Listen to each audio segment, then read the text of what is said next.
আজ আপনি শুনবেন রাধারমণ রায়ের লেখা গল্প গণেশ হালদারের হেঁয়ালি। রাধারমণ রায়ের সৃষ্ট গণেশ হালদার এই চরিত্রটি আসলে বাচ্চাদের একটি ডিটেকটিভের চরিত্র। কাজেই এই গল্পটা ছোটদের খুব ভালো লাগবে এবং ছোটরা খুব এনজয় করবে, এটা আশা নিয়ে আমরা শুরু করছি। সত্যপ্রসন্ন চৌধুরীর চরিত্রে দীপক, গল্প পাঠে গণেশ হালদার এবং অন্যান্য চরিত্রে সায়ন। Design partner quickfindout.com। সমগ্র পরিচালনা এবং ধ্বনি পরিকল্পনা সায়ন।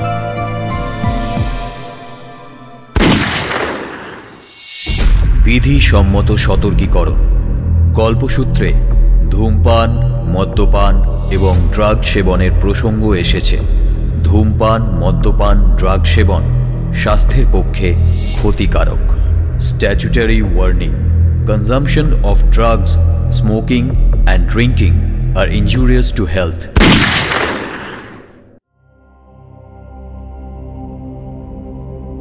সোডিম নাডিম রডিম কই, মুরগিওয়ালা আসছে ওই।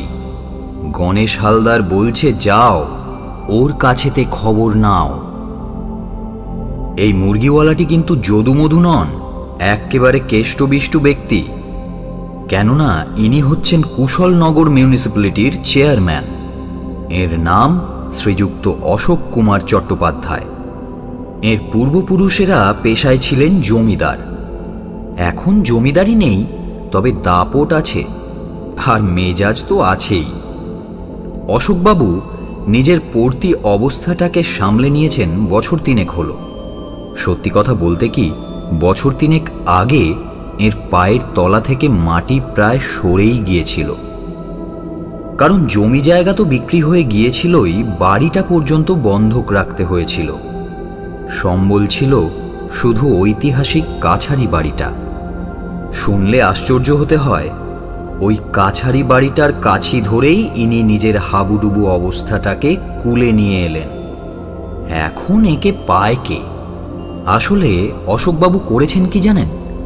ইনি নিজের শেষ সম্বল কাছারি বাড়িটায় পোলট্রি গড়ে তুলেছেন। স্রেফ মুরগি পালন আরম্ভ করেছেন। আরম্ভটা অবশ্য করেছিলেন ছোট করেই, মাত্র শতখানেক মুরগি নিয়ে। সেই শতখানেক মুরগি এখন সহস্রে এসে দাঁড়িয়েছে। দেশে বিদেশে চালান দিচ্ছেন মুরগির মাংস আর ডিম। কিন্তু তার চেয়েও বড় কথা হলো অশোকবাবুর ব্যাংক ব্যালেন্স।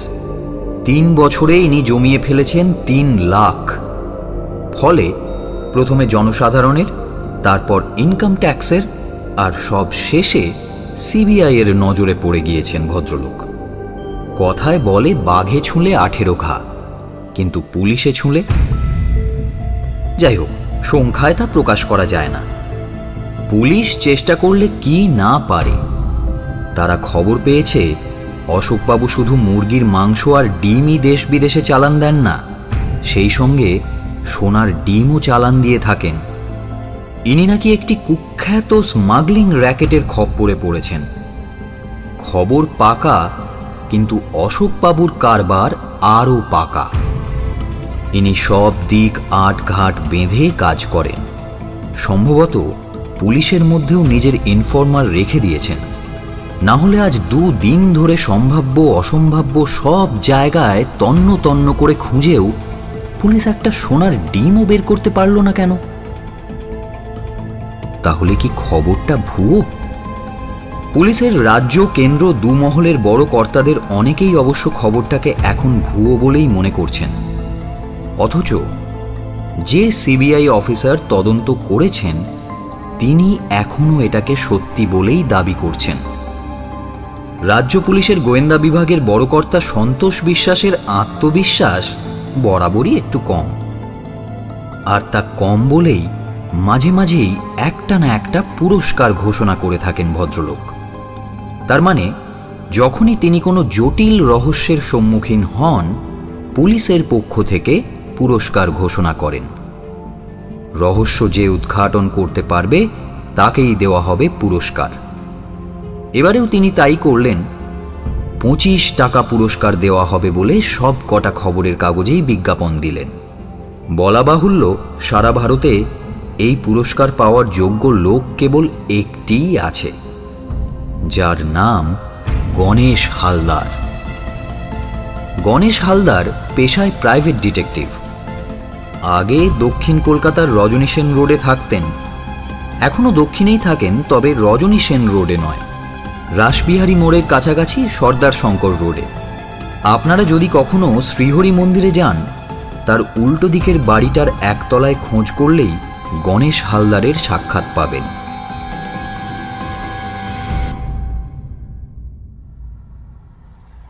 তাই বিজ্ঞাপনটা যেদিন ছাপা হয়, সেদিন সকালে গণেশ হালদারের ঘুম ভাঙে টেলিফোন যন্ত্রটির আর্তনাদে।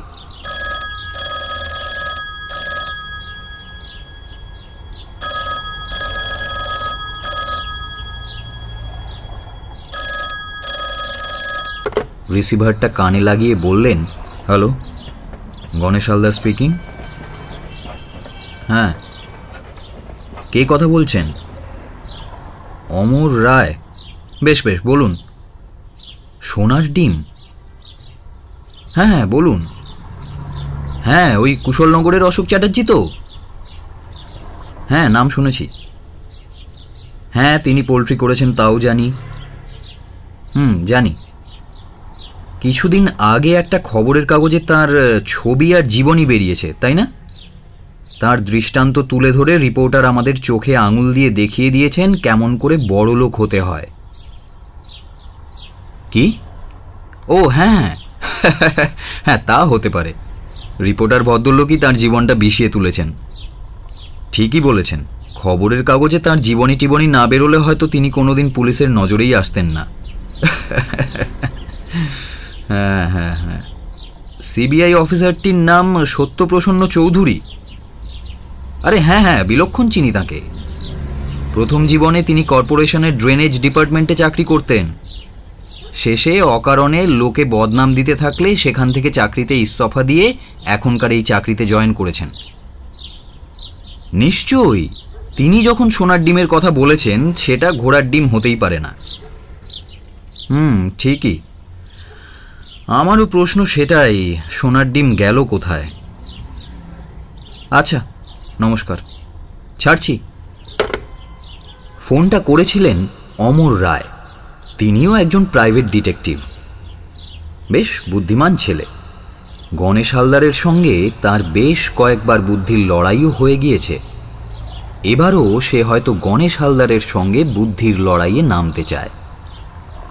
যারা সত্যিকারের লড়াকু লোক, তারা যত হারে, লড়াইয়ের স্পৃহা তাদের ততই বেড়ে যায়। এই তত্ত্ব মেনে নিলে অমর রায়কে লড়াকু বলে স্বীকার করতেই হয়। রিসিভারটা নামিয়ে রেখে গণেশ হালদার সোনার ডিমের কথাই ভাবতে লাগলো। সত্যিই তো, সোনার ডিম গেল কোথায়? সত্যপ্রসন্ন দৃষ্টিকে ফাঁকি দিয়ে অশোক চ্যাটার্জি সেগুলো কোথায় লুকিয়ে রাখতে পারে? একবার যখন প্রশ্নটা গণেশ হালদারের মগজে সেঁধিয়েছে, উত্তর না পাওয়া পর্যন্ত তার স্বস্তি নেই। পুলিশের গোয়েন্দা বিভাগের বড় কর্তা সন্তোষ বিশ্বাসকে ফোন করল গণেশ। তার কাছ থেকে কয়েকটা কথাও জেনে নিল, সঙ্গে সত্যপ্রসন্ন টেলিফোন নম্বরটাও নিয়ে নিল। টেলিফোনে কিন্তু সত্যপ্রসন্নকে পাওয়া গেল না। ফোন ধরলেন তার সহকারী দীপক বসাক। দীপকবাবু জানালেন, সত্যপ্রসন্ন গতকাল তদন্তে বেরিয়েছেন, সম্ভবত কুশলনগরে গেছেন, তবে আজ সকাল 8টার মধ্যেই তিনি ফিরে আসবেন। সত্যপ্রসন্নর সঙ্গে গণেশ হালদারের আগেই পরিচয় হয়েছে, তার বাড়িতেও কয়েকবার গেছে সে। ভদ্রলোক সংসার জীবনে নিঃসঙ্গ, গণেশ হালদারের মতন তিনিও চিরকুমার। গণেশ হালদার যখন সত্যপ্রসন্নর বাড়িতে এলেন, তখন বেলা প্রায় 10টা। এসেই দেখেন বৈঠকখানার ঘরে বসে আছেন অমর রায় আর দীপক বসাক। অমর রায় গণেশ হালদারকে দেখেই মিটিমিটি হেসে উঠলেন। তারপর বললেন, আমি জানতাম আপনি এখানে আসবেন, তাই ঠিক করলাম এখানেই আপনার সঙ্গে দেখা করব। ভালোই করেছেন। আরও ভালো করতেন যদি আরও 2-1 জনের সঙ্গে দেখা করতেন। বলতে বলতে গণেশ হালদার একটা সোফা দখল করলেন। কে সে? বীরেনবাবু। বীরেনবাবু? তিনি আবার কে? আরে মশাই, অভিনেতা বীরেন চক্রবর্তী, কবরখানার রহস্য নাটকে যিনি ওয়ারেন্ট 22-এর চরিত্রে অভিনয় করছেন। আরে মশাই, আমি তো এটাই বুঝতে পারছি না, তাঁর সঙ্গে দেখা করে আমার লাভটা কি? দিলীপ দত্তকে সেটা জিজ্ঞেস করে দেখতে পারেন। দিলীপ দত্ত? হ্যাঁ। সে আবার কে? আপনি তো দেখছি আকাশ থেকে পড়লেন। অন্ধকার দুনিয়ার শেহজাদা দিলীপ দত্তকেও চেনেন না? বীরেন চক্রবর্তীর 1 নম্বর স্যাঙাত হচ্ছে এই দিলীপ দত্ত, আর অশোক চ্যাটার্জি হলো গিয়ে বীরেনের 2 নম্বর স্যাঙাত। এই দিলীপ দত্ত কিসের কারবার করে জানেন? আগে না। আপনি জানেন মিস্টার বসাক? জানবার সৌভাগ্য এখনো হয়নি। আমি বলে দিচ্ছি।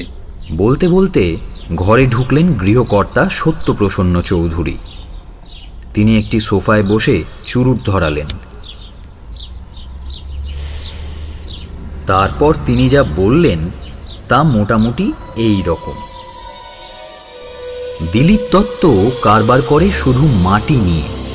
মাটি দিয়ে পুতুল তৈরি করে, সুন্দর সুন্দর পুতুল নিজের হাতেই তৈরি করে, আর সেই পুতুল বাক্সবন্দি হয়ে চালান যায় দেশে বিদেশে। শুধু পুতুল বিক্রি করে সে এত টাকা কামিয়েছে যে সে টাকা কোথায় রাখবে সেটাই এখন তার মাথা ব্যথা হয়ে দাঁড়িয়েছে। বলেন কি? আরও আছে, থাক সেসব কথা। তারপর মিস্টার হালদার, বলুন আপনি কি খবর জানতে চান? গণেশ হালদারের দিকে তাকিয়ে সত্যপ্রসন্ন কথাটা শেষ করলেন। সোনার ডিমের পুরো খবরটা আপনিই বলুন, আমরা দুজনেই শুনব। কি বলুন অমরবাবু? অমরবাবুর রাজি না হওয়ার কথা নয়, সে তো সোনার ডিমের গল্প শুনতেই এখানে এসে বসে আছে। প্রায় তখনই চায়ের সঙ্গে গরম গরম খাবার এলো। খেতে খেতে সত্যপ্রসন্ন আরম্ভ করলেন তার গল্প। অন্য 3 জনও মুখ চালাতে লাগলো। সত্যপ্রসন্ন বললেন, ভারতবর্ষ থেকে লক্ষ লক্ষ কোটি টাকার সোনা চোরা পথে চলে যাচ্ছে বিদেশে। যারা এসব কারবার করছে তারা এক একটি ধুরন্ধর ব্যক্তি। ধরাছোঁয়ার বাইরে থেকে দিনের পর দিন তারা এসব কাজ চালিয়ে যাচ্ছে। এদের সবারই এক একটা সামাজিক মুখোশ আছে। কেউ ব্যবসায়ী, কেউ চাকুরে। যারা ব্যবসা করে তারা সবাই প্রায় এক্সপোর্টার। কেউ চায়ের ব্যবসায়ী, কেউ পেটি ভর্তি কুইন্টাল কুইন্টাল চা পাঠাচ্ছে বিদেশে। বিশেষ বিশেষ পেটির মধ্যে ভরে দিচ্ছে সোনা। কেউ মশলার ব্যবসায়ী, বিশেষ নম্বরের মশলার বস্তার মধ্যে ভরে দিচ্ছে সোনার তাল। তারপর সেই সোনা চলে যাচ্ছে দেশের সীমানার বাইরে। কেউ চালান দিচ্ছে ডিম, হাজার হাজার টাকার ডিম, আর সেই ডিমের সঙ্গে পাইল দিচ্ছে লক্ষ লক্ষ টাকার সোনার ডিম। সাদা পলিথিনের কভারে সেগুলো এমনভাবে মুড়ে দিচ্ছে যে কেবল চোখে দেখে সেগুলোর স্বরূপ বোঝবার উপায় নেই। পূর্ব ভারতের সোনাচোরদের বাদশাহ হচ্ছে বীরেন চক্রবর্তী, তার 2 শাগরেদ দিলীপ দত্ত আর অশোক চ্যাটার্জি। দিলীপ দত্তটাকে জালে পোড়া হয়েছে। অশোক চ্যাটার্জিকে পুড়তে পারলে দুটোকেই একসঙ্গে টেনে তোলা যাবে। আর বীরেন চক্রবর্তীর মারণাস্ত্র তো অনেক আগেই সিবিআই এর হাতে চলে গেছে। আশ্চর্য ব্যাপার এই যে সিবিআই, কাস্টমস, পুলিশ সব জায়গাতেই বীরেন চক্রবর্তীর লোক আছে। তাদেরই সাহায্যে এতদিন ধরে এই কারবার চালিয়ে আসছে। পুলিশ রেড করতে যাওয়ার আগেই সে খবর পেয়ে যাচ্ছে, ফলে আগে থেকেই সমস্ত এভিডেন্স সে লোপাট করে দিচ্ছে। আসলে সর্ষের মধ্যেই রয়েছে ভূত। বিপদ তো এখানেই। তা না হলে অশোক চ্যাটার্জি সোনার ডিম সরিয়ে ফেলতে পারে। কুশলনগর অপারেশনের পরিকল্পনা নেওয়া হয় মাত্র 2 দিন আগে, অথচ 2 দিন পরে ইনভেস্টিগেশনে গিয়ে দেখা গেল সোনার ডিম হাওয়ায় উড়ে গেছে। সম্ভাব্য অসম্ভাব্য সব জায়গায় খোঁজা হলো, কিন্তু কোথাও তার হদিশ পাওয়া গেল না, অথচ খবরটা ছিল কনফার্মড। হঠাৎ গণেশ হালদার সত্যপ্রসন্নকে থামিয়ে দিয়ে প্রশ্ন করল, আচ্ছা, আপনাদের অপারেশনের প্ল্যানটা কে কে জানতেন? শুধু 3 জন, আমি, বসাক আর সন্তোষ বিশ্বাস। আচ্ছা, আপনার কথা যদি সত্যি হয় তাহলে এটাও সত্যি যে আপনাদের 3 জনের মধ্যে একজনের কাছ থেকে খবরটা বাইরে ছড়িয়েছে। নিশ্চয়ই। এ সময় দীপক বসাক সত্যপ্রসন্নর দিকে তাকিয়ে বলে উঠলেন, স্যার, আপনার সোনার ডিমের গল্পটা যে শুধু গল্প নয়, তার কোনো প্রমাণ আছে? আছে আছে? আছে, যথাসময়ে তা অথরিটির কাছে প্লেস করব। তাহলে স্যার গেল কোথায়? আমারও তো সেই প্রশ্ন, সোনার ডিম গেল কোথায়? কোনো বেনামি লকারে নেই তো? নামি বেনামি সব রকম লকার টকার দেখে নিয়েছি, নিরাকারটা কেবল বাকি আছে। কেননা ওটা সাধকের কাজ, আমার দ্বারা সম্ভব নয়। নিরাকার? নিরাকার তো আজগুবি কথা। কেন আজগুবি? কেন? হাওয়ার কোনো আকার নেই, তাই বলে হাওয়াটা কি আজগুবি? তাহলে আপনি বলতে চান সোনার ডিম হাওয়া হয়ে গেছে? কথাটা বলেই অমর রায় অবিশ্বাসী চোখে সত্যপ্রসন্নর দিকে তাকায়। এক্স্যাক্টলি। একটু থেমে সত্যপ্রসন্ন দীপক বসাকের দিকে তির্যক দৃষ্টিতে তাকিয়ে বলে ওঠেন, আমাদের বসাক অবশ্য ওসব হাওয়া তত্ত্বে বিশ্বাস করে না। ও আপনার মতনই মনে করে আমার সোনার ডিমের গল্পটা নিছকই গল্প। না, মানে ঠিক তা নয় স্যার। তাহলে তোমার সার কথাটি এদের কাছে প্রকাশ করো। মানে যে ইনফরমেশনের ওপর বেস করে আপনি ইনভেস্টিগেশন করছেন, তার মধ্যে হয়তো কোনো গলদ আছে। গলদ ইনফরমেশনের মধ্যে নেই বসাক, গলদ আছে আমাদের নিজেদের মধ্যে। আমাদের মধ্যে নিশ্চয়ই কেউ ডাবল রোল প্লে করছে। হ্যাঁ, কাজেই অশোক চ্যাটার্জি সময় মতো সাবধান হতে পেরেছে, কিন্তু প্রশ্ন হচ্ছে মালগুলো সে রাখলো কোথায়? মিস্টার হালদার, আপনি কি আমাকে সাহায্য করতে পারেন? গণেশ হালদার বলল, সাহায্য করার জন্যই তো আমি এখানে এসেছি। আপনার এখানে আসার আগেই সন্তোষ বিশ্বাসের সঙ্গে আমার কথা হয়েছে। তিনি যা বললেন সোনার ডিমের গল্পটা তিনি কিন্তু সত্যি বলেই বিশ্বাস করেন। আর সত্যি কথা বলতে কি, তিনি যেটাকে সত্যি বলে মনে করেন, গল্প বলে সেটাকে উড়িয়ে দেওয়ার মতো স্পর্ধা আমার নেই। আর নেই বলেই আজ আমি এখানে। তাহলে আজ থেকেই আপনি কাজে নেমে পড়ুন, আমি আপনার সঙ্গে থাকব। মিস্টার রায়, আপনিও ইচ্ছে করলে এগিয়ে আসতে পারেন। বলেই সত্যপ্রসন্ন অমর রায়ের দিকে তাকালেন। আরে, ইনি তো আমার আগে এগিয়ে এসেছেন। ইনি যে টেলিফোনে আমাকে খবরটা প্রথম জানিয়েছেন, শুধু তাই নয়, আমার আগে ইনি আপনার ডেরায় এসেও হাজির হয়েছেন। অমরবাবু একটু লজ্জিত হলেন, কিন্তু কোনো কথা বললেন না। অলরাইট, তাহলে আজই আমরা কুশলনগর রওনা হব, সেখান থেকেই কাজ আরম্ভ হবে, বললেন গণেশ হালদার। অমর রায় প্রশ্ন করলেন, বলছিলাম যে আজই? হ্যাঁ, আজই। মিস্টার চৌধুরীর আপত্তি না থাকলে এখনই আমরা তাঁর গাড়িতে কুশলনগর রওনা হতে পারি। সত্যপ্রসন্ন বললেন, না না, আপত্তি কিসের, আমি তো কাজে নেমেই আছি। বসাক, তুমিও চলো। কলকাতা থেকে কুশলনগর মোটরে ঘণ্টাখানেকের পথ। সত্যপ্রসন্ন নিপুণ হাতে 1 ঘণ্টারও কম সময়ে নিজের জিপ গাড়িটাকে চালিয়ে নিয়ে এসে অশোক চ্যাটার্জির কাছারি বাড়ির সামনে এসে দাঁড় করালেন। সেই সময় অশোকবাবু কাছারি বাড়িতেই ছিলেন। তিনি তাদের যথার্থ অভ্যর্থনা জানিয়ে ভেতরে নিয়ে গেলেন।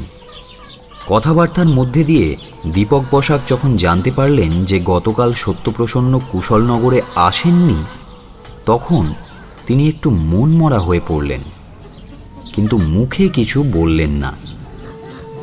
সত্যপ্রসন্নর সঙ্গে অশোকবাবুর আগেই মোলাকাত হয়েছে।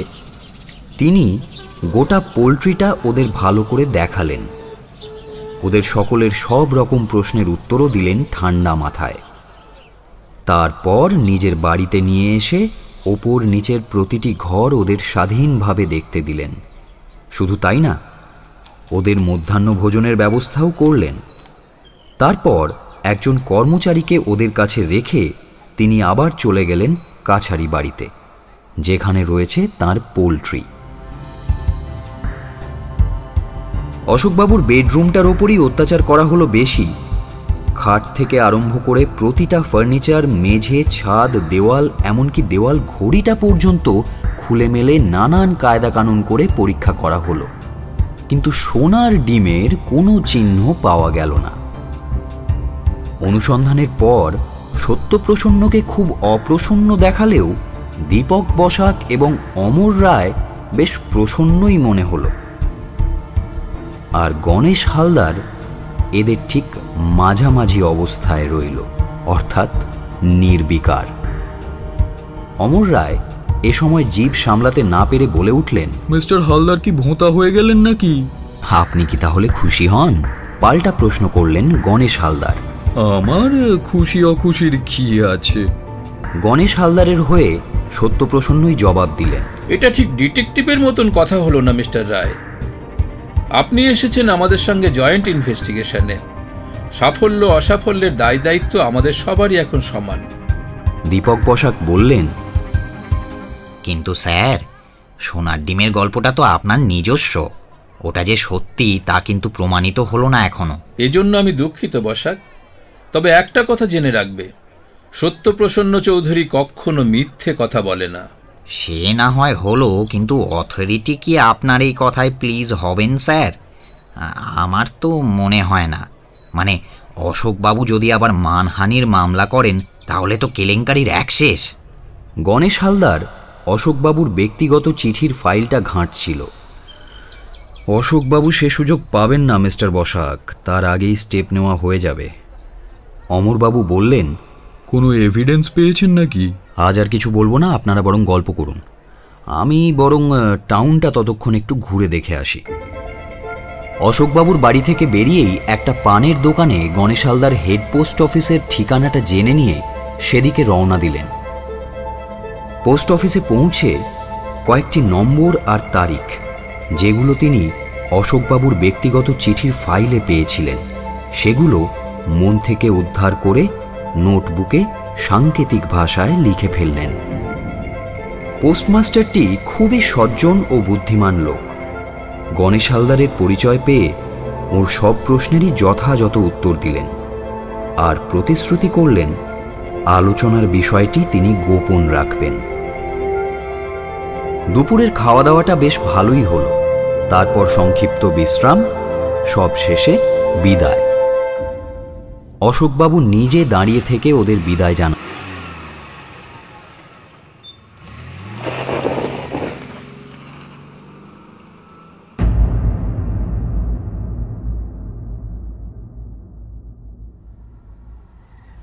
ওই দিনই সন্ধ্যের সময় গণেশ হালদার পুলিশ অফিসার সন্তোষ বিশ্বাসের কোয়ার্টারে হাজির হলেন।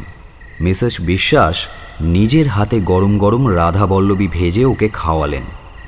শুভ আর কল্লোল সন্তোষ বিশ্বাসের দুই নন্দন। বয়স যথাক্রমে 10 আর 8, কিন্তু এই বয়সেই ওদের যা তেজ, তাতে মনে হয় ওরাই যেন পুলিশ অফিসারের বাপ। ওরা গণেশ হালদারকে কাকু বলে ডাকে, আপনজন বলেও মনে করে। এই গল্পে ওদের উল্লেখ অবান্তর নয়। কেন তা শেষে বলবো। সন্তোষ বিশ্বাস গণেশ হালদারের সূত্রের কথা শুনে আনন্দে বিহ্বল হয়ে পড়লেন। গণেশ হালদারের মগজের যে এত উন্নতি হয়েছে তাহা তিনি জানতেন না। যাই হোক, তিনি গণেশ হালদারের কাছ থেকে কয়েকটা ঠিকানা নিয়ে সংশ্লিষ্ট থানাগুলোর মারফত খোঁজ খবর নেওয়ার সেই দিনই ব্যবস্থা করলেন। ট্রাঙ্ক কল করে থানার অফিসারদের জানিয়ে দিলেন কি কি করতে হবে। এই ঠিকানাগুলোই গণেশ হালদার পোস্টমাস্টারের কাছ থেকে পেয়েছিলেন।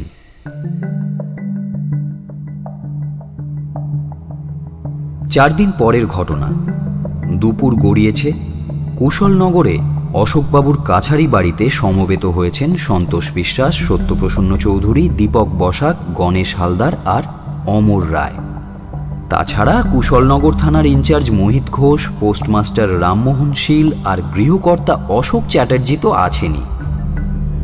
গণেশ হালদারের সামনে গোল টেবিলটার ওপর 4টে সিল করা রেজিস্টার্ড পার্সেল। ওগুলো অশোকবাবু পাঠিয়েছিলেন 4টে ভুয়ো ঠিকানায়।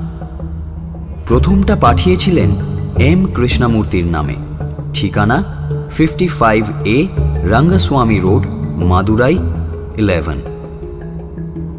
দ্বিতীয়টি পাঠিয়েছিলেন অনন্ত দেব বর্মনের নামে, ঠিকানা 20D সহানন্দ রোড, আগরতলা। তৃতীয়টি পাঠানো হয়েছিল ভগবান সিংয়ের নামে, ঠিকানা 25 গুরু নানক রোড, জলন্ধর 2। এবং চতুর্থটি পাঠানো হয়েছিল ইলতাফ হোসেনের নামে, ঠিকানা 22C মোহাম্মদ ইয়াসিন রোড, আলিগড়। পার্সেলগুলো দেখিয়ে গণেশ হালদার বলতে শুরু করলেন, যেসব ঠিকানায় এগুলো পাঠানো হয়েছিল সেগুলো যে ফলস তা পোস্ট অফিস আর পুলিশ রিপোর্টেই আছে। তবে যিনি পাঠিয়েছিলেন তিনি যে ফলস নন তা অবশ্য চোখের সামনে আপনারাই দেখতে পাচ্ছেন। এই বলে তিনি একবার অশোকবাবুর দিকে বাঁকা চোখে তাকালেন। অমর রায় বললেন, এই পার্সেলগুলোর সাথে সোনার ডিমের কি সম্পর্ক? সম্পর্কটা এখনই আপনাকে দেখিয়ে দেব। অশোকবাবু, আপনি কি নিজে হাতে প্যাকেটগুলো খুলবেন নাকি আমি অন্য ব্যবস্থা করব? অশোকবাবু নীরব রইলেন। তখন গণেশ হালদার তাকালেন সন্তোষবাবুর দিকে। সন্তোষবাবু ইঙ্গিত করলেন থানার অফিসার মোহিত ঘোষকে। মোহিতবাবু সবগুলো প্যাকেটই খুলে ফেললেন।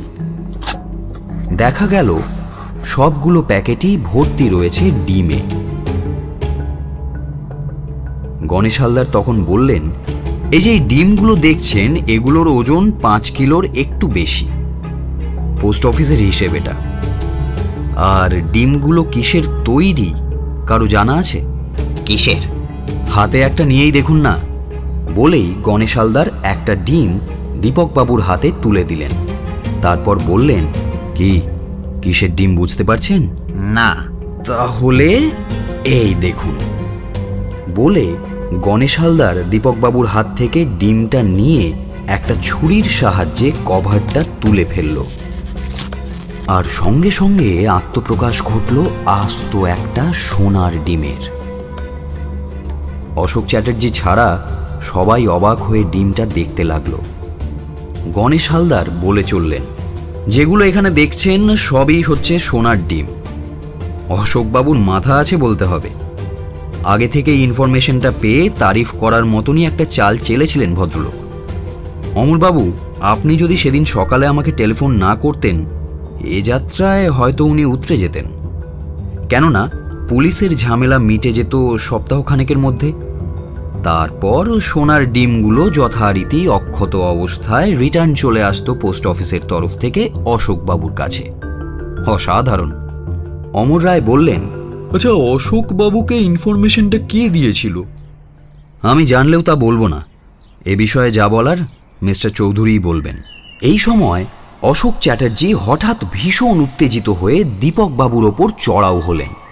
বললেন, হতভাগা শয়তান, পুলিশ আমার পার্সেল করার কথা জানলো কি করে? বল বল, তুই বলেছিস আমার কাছে টাকা খেয়ে শালা আমারই ঘাড় মটকানো। আজ পর্যন্ত তুই আমার কাছ থেকে যত টাকা নিয়েছিস সব আমি আদায় করে ছাড়বো, এই বলে দিলাম। তুই আমাকে চিনিস না, আমার নাম অশোক চ্যাটার্জি। হ্যাঁ। সন্তোষ বিশ্বাস তাকে থামিয়ে দিয়ে বললেন, নিশ্চয়ই, তবে এখানে নয়, কোর্টে। আপনার যা বলার আছে তা সেখানেই বলবেন। দীপক বসাক প্রতিবাদ করতে যাচ্ছিলেন। সত্যপ্রসন্ন তাকে বিদ্রূপ করে বলে উঠলেন, থাক, আর শাক দিয়ে মাছ ঢাকতে হবে না। আমি সবই জানি। অশোক চ্যাটার্জির সঙ্গে তোমাকেও যাতে জেলখানায় ঘানি ঘোরাতে হয় তার সব ব্যবস্থা আমি করব। মোহিতবাবু, এদের দুজনেরই হাতে বালা পরিয়ে দিন। অশোক চ্যাটার্জি বললেন, আর বালা পরিয়ে কাজ নেই, কোথায় যেতে হবে বলুন? আপাতত লালবাজার। বলেই উঠে দাঁড়ালেন সন্তোষ বিশ্বাস।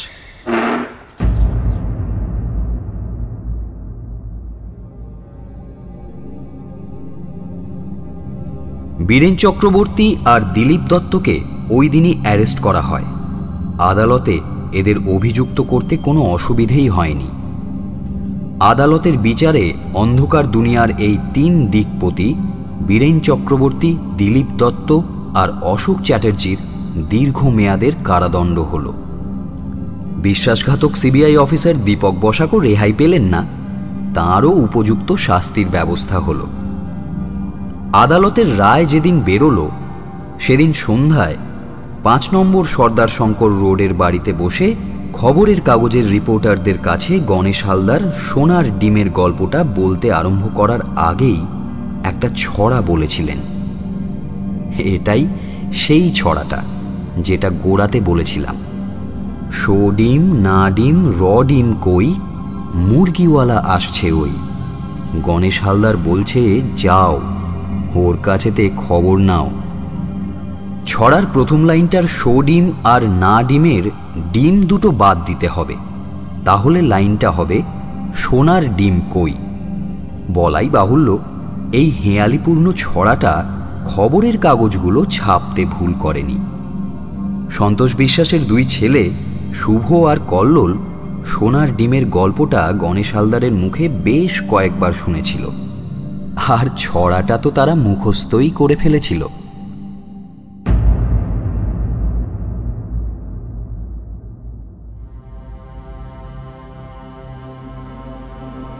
এতক্ষণ আপনি শুনছিলেন রাধারমণ রায়ের লেখা গল্প গণেশ হালদারের হেঁয়ালি।